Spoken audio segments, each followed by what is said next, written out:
ಒಂದಾನೊಂದು ಕಾಲದಲ್ಲಿ ಶಿವಮೊಗ್ಗ ಜಿಲ್ಲೆಯ ಹಳ್ಳಿಯೊಂದರಲ್ಲಿ ರಕ್ತಚಂದನ ಕಟ್ಟಿಗೆಯಿಂದ ಮಾಡಿದ ದೇವಿಯನ್ನು ಪೂಜಿಸಿ ದೇವಸ್ಥಾನದಲ್ಲಿ ಇಡಲಾಗಿತ್ತು. ನಂತರ ಆ ಊರಿನಲ್ಲಿ ದಿನಾಲು ಅನೇಕ ಜನರು ಮರಣ ಹೊಂದತೊಡಗಿದರು. ಸಾವಿನ ಸಂಖ್ಯೆ ಹೆಚ್ಚಾಗುತ್ತಿದ್ದಂತೆ ಆತಂಕಗೊಂಡ ಊರಿನ ಹಿರಿಯ ಜನರು ದೇವರ ಮೂರ್ತಿಯನ್ನು ಪೆಟ್ಟಿಗೆಯಲ್ಲಿ ಹಾಕಿ ತುಂಗಭದ್ರಾ ನದಿಯಲ್ಲಿ ಬಿಟ್ಟರು. ಅದೇ ಸಂದರ್ಭದಲ್ಲಿ ಧಾರವಾಡ ಪ್ರಾಂತದಲ್ಲಿ ಹಾವನೂರ ಹನುಮಂತಗೌಡ ಎಂಬ ಪಾಳೆಗಾರ ಆಳ್ವಿಕೆ ನಡೆಸುತ್ತಿದ್ದ. ಆತನ ಕನಸಿನಲ್ಲಿ ದೇವಿ ಪ್ರತ್ಯಕ್ಷಳಾಗಿ, ನಾನು ಗಜಗೌರಿ, ತುಂಗಭದ್ರಾ ನದಿಯಲ್ಲಿ ಕಟ್ಟಿಗೆಯ ಪೆಟ್ಟಿಗೆಯಲ್ಲಿ ನನ್ನ ಸಹೋದರಿ ಜೋಡಿ ಬರುತ್ತಿದ್ದೇನೆ, ನನಗೆ ನಿನ್ನ ಊರಿನಲ್ಲಿ ನೆಲೆಸುವ ಆಸೆಯಾಗಿದೆ ಎಂದು ಹೇಳಿ ದೇವಿ ಅದೃಶ್ಯಳಾದಳು. ಇದರಿಂದ ವಿಚಲಿತನಾದ ಹನುಮಂತಗೌಡ ಕುಲಗುರು ನೆಗಳೂರು ಹಿರೇಮಠದ ಗುರುಶಾಂತ ಶಿವಯೋಗಿ ಶಿವಾಚಾರ್ಯರಲ್ಲಿ ಕನಸಿನಲ್ಲಿ ನಡೆದ ಘಟನೆಯನ್ನು ಹೇಳಿದ.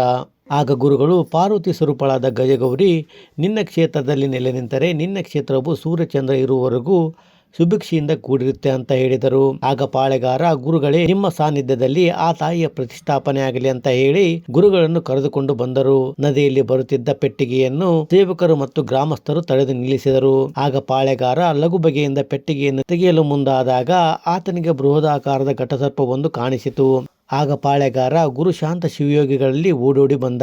ಆಗ ಗುರುಗಳು ಪೆಟ್ಟಿಗೆಯ ಪಕ್ಕದಲ್ಲಿ ಬಂದು, ಓ ಜಗನ್ಮಾತೆ, ನೀನು ಈ ಪ್ರಾಂತ್ಯದ ಆರಾಧ್ಯ ದೇವತೆಯಾಗಿ ನೆಲೆಸುವಳು. ನೀನು ಶಾಂತ ಸ್ವರೂಪದಲ್ಲಿ ನೆಲೆಸಿ ಈ ಪ್ರಾಂತ್ಯದ ಸದ್ಭಕ್ತರಿಗೆ ಹರಿಸುವಳಾಗಬೇಕು ಅಂತ ಗುರುಗಳು ಮಂತ್ರಾಕ್ಷತೆಯನ್ನು ಹಾಕಿ ಪೆಟ್ಟಿಗೆಯನ್ನು ತೆಗೆದಾಗ ದೇವಿ ಗಜಗೌರಿ ರೂಪದಲ್ಲಿ ಕಂಡಳು.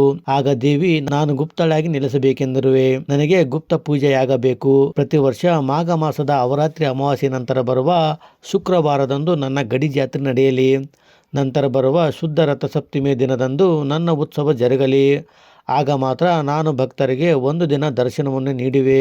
ಸೂರ್ಯಚಂದ್ರ ಇರುವವರೆಗೂ ಈ ಗ್ರಾಮಕ್ಕೆ ಹಾಗೂ ಸುತ್ತಮುತ್ತಲಿನ ಪ್ರದೇಶಕ್ಕೆ ಬರಗಾಲದ ಛಾಯೆ ಬರದಂತೆ ಆಶೀರ್ವಾದ ಮಾಡುವೆ. ನಾನು ಇಲ್ಲಿ ದ್ಯಾಮವ್ವ ದೇವಿಯಾಗಿ ನನ್ನ ಸಹೋದರಿ ಹಂಸಿಯಲ್ಲಿ ನೆಲೆಸಲಿ. ನಿಮಗೆಲ್ಲ ಮಂಗಳವಾಗಲಿ ಎಂದು ಹರಿಸಿದಳಂತೆ.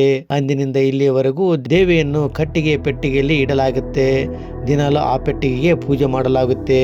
ಇಂಥ ಹಾವನೂರು ದ್ಯಾಮವ್ವ ದೇವಿಯ ಜಾತ್ರೆ ಇದೇ ಜನವರಿ 27ನೇ ತಾರೀಕಿನಂದು ಅದ್ದೂರಿಯಾಗಿ ನಡೆಯಲಿದ್ದು, ಸಕಲ ಸದ್ಭಕ್ತರು ಆಗಮಿಸಿ ದೇವಿಯ ಕೃಪೆಗೆ ಪಾತ್ರರಾಗಿ. ಫ್ರೆಂಡ್ಸ್, ಈ ವಿಡಿಯೋ ಇಷ್ಟ ಆದರೆ ಲೈಕ್ ಮಾಡಿ, ಶೇರ್ ಮಾಡಿ ಹಾಗೂ ತಪ್ಪದೆ ನಮ್ಮ ಚಾನಲ್ ಸಬ್ಸ್ಕ್ರೈಬ್ ಮಾಡಿ.